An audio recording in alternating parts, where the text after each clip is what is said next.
Le millionnaire se déguisa en mendiant et se rendit chez sa fiancée. Il n'oubliera jamais ce qui s'est passé par la suite. Les amis ont toujours appelé Jacob Murphy le professeur. Il ne pensait pas que c'était offensant, car il avait reçu une excellente éducation dans l'une des meilleures universités du pays. De plus, les parents de cet homme étaient des scientifiques avant de devenir des hommes d'affaires prospères.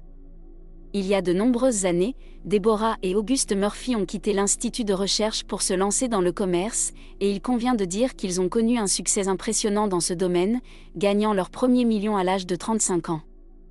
Vers la même époque, leur petit-fils Jacob est né, apportant un bonheur réel dans la vie de ses parents. Malgré le fait que le garçon ait grandi dans le luxe et la richesse depuis son enfance, il est devenu un homme simple et bienveillant. Cela était en partie dû au fait que la nourrice de Jacob lui a appris à respecter les gens, quel que soit leur statut financier ou social. Après avoir reçu une excellente éducation, Jacob a obtenu un emploi dans l'entreprise de son père dans le but de devenir éventuellement son successeur et de prendre les rênes de l'entreprise familiale. Pendant son temps libre, le jeune homme s'engageait dans des œuvres de bienfaisance en aidant les orphelinats et les centres de soutien aux personnes en difficulté. Malgré tous les succès de Jacob, ses parents étaient très inquiets qu'il soit toujours célibataire. Cependant, le jeune homme repoussait constamment le mariage. « Fils, nous ne sommes plus si jeunes et nous voulons voir nos petits-enfants. On dirait que toi et ton travail allaient nous priver de cette expérience », se plaignit Madame Murphy. « Maman, ne t'inquiète pas, j'ai encore le temps pour me marier, je ne suis pas si vieux, répondit Jacob en baissant timidement les yeux. Jacob avait eu de nombreuses petites amies pendant ses années d'études, cependant, aucune d'entre elles n'avait semblé convenir au rôle de sa femme. Jacob écoutait toujours ses parents, et après cette conversation mémorable avec sa mère, il a commencé à inviter des femmes chez lui, il ramenait des femmes qu'il connaissait ou avec lesquelles il entretenait au moins une certaine relation, il espérait que ses parents l'aideraient à faire un choix, mais plaire aux Murphy était une tâche extrêmement difficile. Le plus souvent, les prétendantes au rôle de femme de Jacob s'avéraient insuffisamment éduquées pour les Murphy ou avaient été élevées dans les mauvaises traditions. Ce qui était inacceptable pour la famille de Jacob. Cependant, toutes les tentatives infructueuses pour trouver une femme n'ont pas découragé Jacob, et il espérait toujours rencontrer la femme de ses rêves que ses parents approuveraient. Le temps passait, et Jacob ne se rapprochait pas de son mariage. Une fois, alors qu'il était au restaurant avec ses amis, à mi-repas, il réalisa soudain qu'il avait oublié son téléphone portable dans son manteau. Il se leva pour aller le chercher. En récupérant son téléphone, il rencontra soudain une charmante inconnue. « Excusez-moi, je suis si maladroite », bafouilla la jeune fille, embarrassée. « Ce n'est pas de ta faute, c'est la mienne ?» « J'aurais dû être plus prudent », répondit Jacob. Il toucha la main de l'inconnu en toute confiance. Les deux jeunes gens se regardèrent, sans dire un mot, éclatèrent de rire. Lorsqu'ils se calmèrent enfin, Jacob proposa d'échanger leur numéro de téléphone afin de s'excuser correctement auprès de cette belle femme en l'invitant à dîner dans un café ou un restaurant.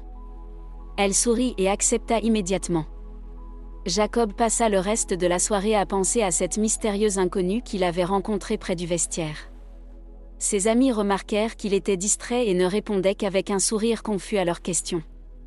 Une fois rentré chez lui, Jacob se coucha, mais il ne pouvait pas arrêter de penser à cette rencontre avec la charmante inconnue. Le lendemain, Jacob attendit à peine jusqu'à midi pour appeler le numéro laissé par cette belle inconnue et lui proposer de sortir. Lors de leur rendez-vous, Jacob arriva avec un énorme bouquet de fleurs qui conquit immédiatement le cœur de la femme. Il découvrit que cette charmante inconnue se prénommait Charlotte et venait également d'une famille aisée comme lui. Ils eurent une agréable conversation au café, et elle partagea qu'elle avait étudié à Londres et vécu plusieurs années en Grande-Bretagne. Apprenant que Charlotte faisait du bénévolat pendant son temps libre, Jacob fut tellement impressionné qu'il aurait presque accepté de l'épouser sur le champ. Le temps passa rapidement, et Jacob lui proposa de la raccompagner chez elle. Elle ne répondit pas, mais son attitude changea nettement. Et elle détourna la conversation vers un autre sujet. Jacob et Charlotte se sont mis d'accord pour se revoir le lendemain. Charlotte avait prévu de rentrer en taxi. C'était le jour où leur relation amoureuse a commencé, à leur insu. Le jeune couple passait tellement de temps ensemble qu'il ne pouvait échapper à l'attention de la mère de Jacob. « Jacob, quand vas-tu nous présenter ta petite amie ? Sois un bon fils et invite-la à dîner. » « Je ferai mon célèbre rôti, » dit Madame Murphy, impatiente de rencontrer la femme qui avait conquis le cœur de son fils. À la grande surprise de Jacob, Charlotte accepta avec joie l'invitation à dîner avec ses parents, montrant ainsi son sérieux dans leur relation. Inutile de dire que le dîner s'est très bien passé. Et tous les invités et hôtes étaient agréables et courtois. M et Madame Murphy furent très impressionnés par la petite amie de leur fils. Elle était non seulement belle et intelligente, mais elle avait aussi été éduquée, ce qui était l'un des critères principaux du couple âgé pour choisir une épouse pour leur fils. Grâce à des blagues amusantes et des conversations intéressantes, la soirée se termina rapidement. Lorsque Jacob vint raccompagner Charlotte, M. Murphy lui fit un signe de pouce levé. Un mois riche en expériences romantiques et en passion s'écoula. Pour rendre leur rencontre plus confortable, Jacob loua un appartement pour Charlotte, qui emménagea immédiatement. Apprenant que Charlotte soutenait plusieurs orphelinats, Jacob commença immédiatement à effectuer d'importantes contributions sur son compte en banque. Il était profondément touché par la situation des enfants malheureux et admirait ce que sa bien-aimée faisait pour les aider. Cependant, un jour, quelque chose se produisit qui le fit douter de la sincérité des intentions de Charlotte. Cela s'est passé alors que le couple faisait des courses ensemble. Jacob est resté à l'arrière pour payer les courses pendant que Charlotte attendait dehors. Un mendiant s'est approché de Charlotte avec la main tendue en demandant de l'argent. En regardant le mendiant avec dégoût, la femme l'a chassé impoliment. Jacob, qui a accidentellement été témoin de cette rencontre, a désapprouvé le comportement de sa petite amie. « Oh désolé chérie, il m'a effrayé, le pauvre, il s'est approché si discrètement, je l'ai chassé », a dit Charlotte en baissant les yeux de manière apologétique. Au début, Jacob n'a pas accordé trop d'importance à cet incident. Il a appelé le mendiant et lui a donné le sac de courses qu'il venait d'acheter au supermarché. Néanmoins, il n'a pas pu se débarrasser du sentiment de malaise et du doute qui ont émergé après avoir été témoin du comportement étrange de sa petite amie. Tourmenté par ses doutes, Jacob a décidé d'appeler l'orphelinat dont Charlotte était censée s'occuper et la fondation qu'elle avait créée. Mais à sa déception, la direction de l'orphelinat n'a jamais entendu parler des boîtes de fruits frais ou de jus que Charlotte avait prétendument achetées pour eux. Lorsque Jacob a directement interrogé sa petite amie sur la situation, elle n'a pas bronché et a simplement répondu qu'elle avait dû faire une erreur en envoyant la nourriture, les vêtements et les fruits à un autre orphelinat ou une école maternelle. L'explication de Charlotte semblait extrêmement suspecte, c'est pourquoi Jacob a décidé de découvrir la vérité avant que les choses ne deviennent trop sérieuses avec Charlotte. Pour ce faire, Jacob s'est rendu dans une agence de détective privée dont il avait entendu parler par quelqu'un qu'il connaissait. À la surprise du jeune homme d'affaires, l'enquêtrice privée s'est révélée être une jolie femme nommée Amy, qu'il a écoutée patiemment. Elle lui a dit « Eh bien, monsieur Murphy, si vous voulez tout voir de vos propres yeux, je suggère que nous organisions une petite mise en scène. Ne soyez pas alarmés, ce ne sera pas difficile, bien que vous deviez vous maquiller pour cela. » Jacob soupira tristement en réponse et se laissa entreprendre par les maquilleurs professionnels et les costumiers qui le transformèrent en mendiant en moins d'une heure. Suivant les instructions d'Amy, le jeune homme d'affaires s'installa sur un banc près de l'appartement loué par Charlotte, attendant patiemment qu'elle arrive. La détective, quant à elle, se trouvait dans une voiture garée à proximité. Son intention était de filmer tout ce qui se passerait entre Jacob, déguisé en mendiant, et sa petite amie. Lorsque Charlotte apparut enfin devant l'immeuble, le mendiant s'approcha d'elle en tendant la main et commença à mendier de l'argent. « Va-t'en, espèce de clochard dégoûtant, je ne te donnerai pas un sou. »« Va mendier ailleurs » s'écria Charlotte, la repoussant brutalement. Sous son déguisement de malheureux, Jacob avait du mal à retenir ses larmes.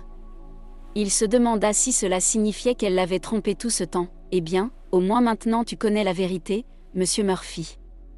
Il me faudra environ une semaine pour rassembler toutes les informations nécessaires, alors continue à agir comme d'habitude et assure-toi que Charlotte n'apprenne pas que tu sais tout. » conseilla la détective Amy, regardant avec sympathie le triste Jacob dont le maquillage avait récemment été enlevé. Inutile de dire que le jeune homme d'affaires se sentait comme un idiot en réalisant qu'il avait été joué par une belle profiteuse. La semaine s'écoula très lentement, et quand Émilie remit à Jacob le dossier contenant toutes les informations qu'elle avait trouvées, il bouillonnait littéralement d'impatience, désireux de découvrir toute la vérité. Il s'avéra que Charlotte était une escroc qui volait des hommes fortunés en les trompant pour qu'ils fassent des dons à sa prétendue fondation caritative. Ses parents étaient en réalité des alcooliques, et non pas les personnes riches dont elle parlait. Jacob fut également surpris d'apprendre qu'elle avait effectivement passé beaucoup de temps à Londres, où elle avait même un mari légal qui s'est avéré être un homme très fortuné. Elle l'avait rencontré sur l'un des sites de rencontres, et c'est grâce à lui qu'elle avait pu obtenir une bonne éducation et de l'argent pour des choses luxueuses et du maquillage. Cependant, cet homme fut avisé et fit signer à Charlotte un contrat de mariage prénuptial qui l'empêchait de prétendre à une part de ses biens. Par conséquent, la jeune femme trouva une excuse plausible et décida de retourner dans son pays d'origine, où elle commença à chercher des hommes fortunés dans des restaurants et d'autres endroits branchés. Après avoir écouté Amy, Jacob pâlit et demanda à être retransformé en mendiant. « Peut-être que vous ne devriez pas le faire, Monsieur Murphy, suggéra prudemment Amy lorsqu'il fut prêt à partir, mais Jacob secoua la tête et alla à la rencontre de Charlotte. Lorsque la jeune fille ouvrit la porte et vit le mendiant sur le pas de sa porte, son premier réflexe fut d'appeler la police. Cependant, lorsque Jacob retira son maquillage et sa perruque, Charlotte poussa un cri et se couvrit les yeux de ses mains. Elle comprit tout sans un mot et ne chercha même pas à présenter d'excuses. Lorsque Jacob vit une lueur de colère dans les yeux de la femme, il sut que les informations d'Amy étaient exactes. Il referma la porte et descendit lentement la rue, attirant les regards surpris des passants qui compatissaient envers l'homme sans abri en pleurs. Au fil du temps, Jacob surmonta sa peine pour Charlotte, et aujourd'hui, il repense à toute la situation avec un sourire. Cela est en partie dû à l'aide de l'inspecteur Amy, qui s'est avérée être tombée amoureuse de lui dès le moment de leur rencontre. Il convient de noter que ces sentiments étaient mutuels. Jacob ne pouvait tout simplement pas le comprendre à l'époque, mais maintenant, il sait à quel point l'honnêteté est cruciale dans une relation basée sur l'amour, le respect mutuel et le dévouement, comme ce vieux dicton qui nous invite à ne nous pas fier à l'apparence à l'instar de Jacob envers Charlotte. Des fois nous laissons de côté des gens extraordinaires juste parce qu'ils ne sont pas habillés chic, qu'ils ne savent pas parler avec élégance ou encore juste parce qu'ils ne sont pas d'une beauté attractive pour des gens qui ont tout ça mais intérieurement qui sont des escrocs, des menteurs, des manipulateurs et j'en passe. Qu'avez-vous pensé de cette histoire ?